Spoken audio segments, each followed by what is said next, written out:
Balraj Kandela NSUI जिला प्रधान, इनका भी यहाँ पे पहुँचने का पर बहुत बहुत स्वागत करता हूँ। एक बार जोरदार तालियों से भाई साहब का स्वागत करें।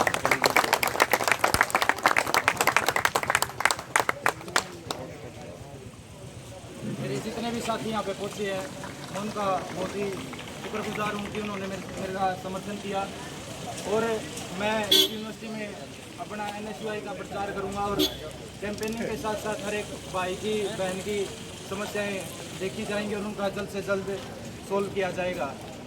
आप मेरे को कभी भी आके 24 घंटे 7 दिन कभी भी फ़ोन करके मेरे को आपकी दिक्कत बता सकते हैं। कोई भी यूनिवर्सिटी रिलेटेड, अपने एडमिनिस्ट्रेशन रिलेटेड और कोई भी डिग्री नहीं आ रही है या कुछ और फ्लक्चुएशंस हैं यूनिवर्सिटी में, उनके बारे में आप बताएं और उनका जल्द से जल्द समाधान होगा। भाई प्रमुख सहभाग अपने कुछ भाई बलराज कंडेला जी अपने कुछ विचार रखेंगे अपने बीच। प्रधान है तो बहुत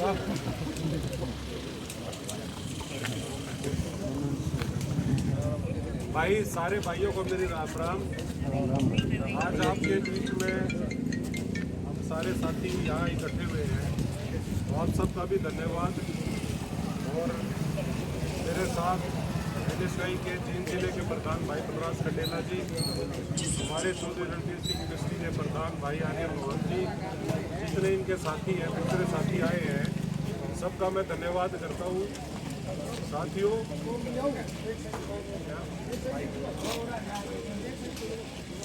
ये भाई दिया सारे यही है भाई, इजी कर रहे हो, क्या कर रहे हो सारे? दिक्कत आती है में तो प्रॉब्लम चलती रहती है। किसी का भाई अटेंडेंस शॉर्ट होगी, किसी की री आ गई, सप्ली आ गई, जो भी आप बोलते हो। मैं इसलिए जानता हूँ क्योंकि मैंने NSUI से अपना स्टार्ट किया था। मैं दिल्ली यूनिवर्सिटी में पढ़ता था तो वहाँ लॉ फैकल्टी में प्रेसिडेंट बना था। NSUI ज्वाइन की, NSUI के बाद भाई यूथ कांग्रेस और फिर पार्टी ने टिकट भी दी जींद से। तो छात्र राजनीति का एक अलग महत्व है, एक अलग मजा भी है। आप अड़ सकते हो, लड़ सकते हो अपने युवा साथियों को। मैं तो NSUI जो है भारतीय राष्ट्रीय छात्र संगठन, ये शुरू से ही छात्र हितों को उठाता आ रहा है। अब अभी आपने देखा कि NSUI चंडीगढ़ में पंजाब यूनिवर्सिटी में NSUI का प्रेसिडेंट जीता है, पढ़ा होगा, सुना होगा आपने। अब दिल्ली यूनिवर्सिटी का चुनाव है, वहाँ भी हम जीतेंगे। तो मैं तो ये चाहता हूँ भाई बलराज जी, आर्यन भाई और जितने आपके साथी हैं, यहाँ पर जो भी स्टूडेंट्स हैं उनकी समस्याओं को उठाओ और VC साहब रजिस्ट्रार के पास लेके जाया करो, टीचर्स के पास लेके जाया करो। जो जेन्युइन बातें हैं उनको ज़रूर उठाया करो। और स्टूडेंट्स की कोई लंबी चौड़ी तो नहीं होती, 2-3 प्रॉब्लम होती है भाई बिल्कुल। एक तो यही है कि भाई अटेंडेंस शॉर्ट होगी, री का दोबारा चांस मिल जाए। मेरे पास भी आज मैं भी VC साहब से मिलूँगा आई होगी, तो इन चीज़ों के लिए आप लड़ सकते हो और जितने आप मिलकर लड़ोगे आपकी सुनवाई होगी। तो स्टूडेंट्स पॉलिटिक्स में ही आप साधारण परिवार से, मैं आता हूँ साधारण परिवार से, आप सारे में तो हम सब आगे तभी बढ़ सकते हैं जब हम अपने एक दूसरे साथी का साथ देंगे। आवाज़ है यूनिवर्सिटी में, कोर्सेज की है, यूनिवर्सिटी को आगे बढ़ाने की है, उसके लिए आप लड़ाई लड़ सकते हो। कैसे हम आगे बढ़े इसके लिए लड़ाई लड़ सकते हो। कोई ऐसी है भाई, आप जाके मैडम जी को दे सकते हो कि भाई स्टूडेंट्स के लिए कोचिंग सेंटर होने चाहिए, या लाइब्रेरी जो है कितने घंटे ओपन रहती है? 24 घंटे रहती है, 24 घंटे, 24 घंटे ओपन है, शाम को 6 बजे तक।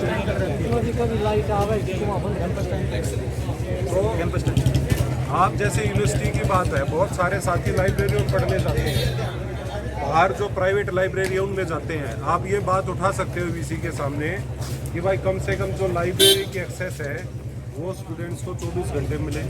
बिल्कुल हॉस्टल में हो सकता है कोई बाहर में, तो बेचारा वो शाम को आके यहाँ पढ़ सकता है। हॉस्टल में पढ़ाई ना हो रही हो तो लाइब्रेरी जितनी भी यूनिवर्सिटीज़ है सब में 24 घंटे ओपन रहती है। तो आप ये बात रख सकते हो। तो मैं तो भाई आपके माध्यम से एक ही कहता हूँ साथियों, आप सारे कांग्रेस से एनएसयूआई से जुड़े रहो। आपकी कोई दिक्कत आएगी वो आपकी नहीं हमारी दिक्कत होगी, आपकी समस्या हमारी समस्या होगी।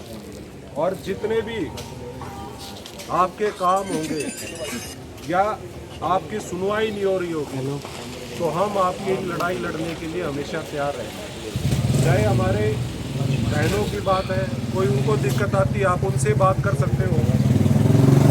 लड़कियों के परेशानी है यूनिवर्सिटी बस स्टैंड तक जाने की बात हो तो वीसी साहब से हम उसके बारे में बात कर सकते हैं। तो जो भी आपके हॉस्टल कम पड़ते हैं, यदि हॉस्टल लड़कियों के और लड़कों के कम है तो उसके लिए बात कर सकते हैं। कमरों की संख्या कम है तो, कोर्सेज कम है तो उनकी बात की जा सकती है। और सबसे बड़ी बात मैं तो यूनिवर्सिटी की उठाता हूँ कि भाई 2014 में चौधरी भूपेंद्र सिंह हुड्डा ने चौधरी रणबीर सिंह यूनिवर्सिटी बनाई थी, लेकिन आज तक बीजेपी ने जो इस यूनिवर्सिटी को पीछे धकेलने में कसर नहीं छोड़ी कोई। ये तो आप लोग हैं कि यहाँ पर एक ऐसा दिखता है कि भाई स्टूडेंट्स पढ़ना चाहते, आगे बढ़ना चाहते, चाहे वो फिजिकल के हम कई बार देखते हैं अखबारों में भी आती है। परमानेंट टीचर्स की डिमांड यहाँ पर मैं तो रोज़ ही उठाता हूँ अखबारों में, आपने देखा होगा कि परमानेंट टीचर यहाँ होने चाहिए, permanent faculty, permanent staff university में होना चाहिए। ये सबसे पहली चीज़ है। जो यदि आपका स्टाफ ही परमानेंट नहीं है तो भाई बच्चों का भविष्य कैसे आप अच्छा बना सकते हैं। तो ये एक हम जरूर बीसी साहब से मिलेंगे अभी चल के, यदि वो बैठे हुए तो कि भाई आप स्टाफ की भी नियुक्ति करो, परमानेंट टीचर्स को भी लेके आओ, प्रोफेसर्स को लेके आओ। और लॉ अब की बार शुरू हुआ है, तो मैं पिछली बार आया था तो बीसी साहब बता रहे थे कि लॉ की क्लासेज हम जल्दी शुरू करने वाले। तो ये एक अच्छी बात है कि भाई यहाँ पर लॉ की क्लास और जितनी ज़्यादा हो सकता है यूनिवर्सिटी बढ़े, क्योंकि यूनिवर्सिटी में पढ़ने वाले कोई किसी स्टूडेंट्स हैं सब। हम ये नहीं कहते भाई यहाँ कांग्रेस के पढ़ेंगे या भाजपा के या इन लोग। यूनिवर्सिटी का जो भी चांसलर है, वाइस चांसलर है, उसको यूनिवर्सिटी हमेशा आगे बढ़ाने के लिए प्रयत्न करता रहना चाहिए और उसी में हम सब साथ हैं। तो भाई मैं हमारे प्रधान भाई को और जिलाध्यक्ष बलराज कंडेला जी सबका धन्यवाद करता हूँ, जितने आपके साथी हैं इन सब का भी धन्यवाद करता हूँ। और बैठ के भाई 2 मिनट और बात करेंगे, क्योंकि कोई बात आप लोग हमसे कहना चाहते हो तो ज़रूर हम आपके लोगों के बीच की जो बात है वो भी सुनेंगे। आप सबका भाई बहुत बहुत धन्यवाद।